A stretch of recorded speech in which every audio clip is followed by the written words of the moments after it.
Assalamualaikum warahmatullahi wabarakatuh. Saya Taufik Abdul Jalil, Kepala Kantor Kementerian Agama Kabupaten Blitar.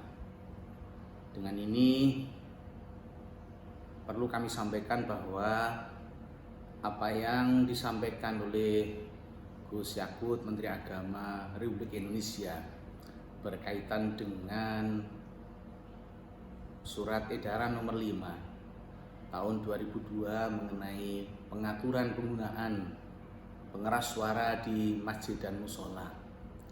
Perlu kami sampaikan bahwa apa yang beliau sampaikan itu sesungguhnya tidak ada sama sekali untuk membandingkan antara suara adzan dengan suara gonggongan anjing.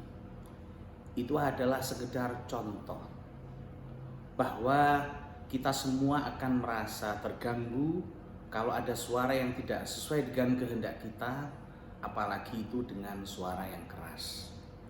Maka kemudian Gusmen membuat surat edaran nomor 5 tahun 2022 adalah dalam rangka untuk mengatur, bukan melarang, tapi memberikan aturan tentang penggunaan pengeras suara di masjid dan musola.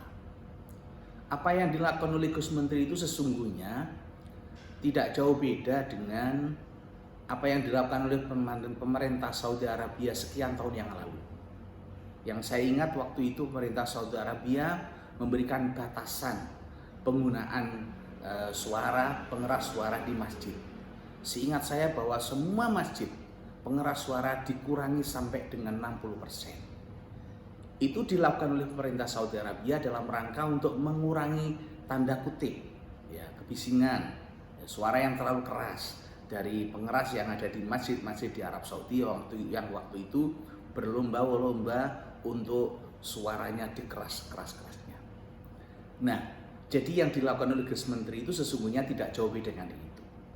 Beliau tidak melarang penggunaan pengeras suara di masjid dan musola karena tidak mungkin dilarang. Tetapi diatur. Pertama, diatur batasan suaranya maksimal 100 dB. Dan yang kedua, diatur waktunya supaya penggunaan pengeras suara itu tidak sampai mengganggu tetangga kiri kanan dan masjid soal waktu. Jangan sampai ketika di tengah malam, ketika orang pada terlelap tidur kemudian terganggu dengan suara yang begitu keras.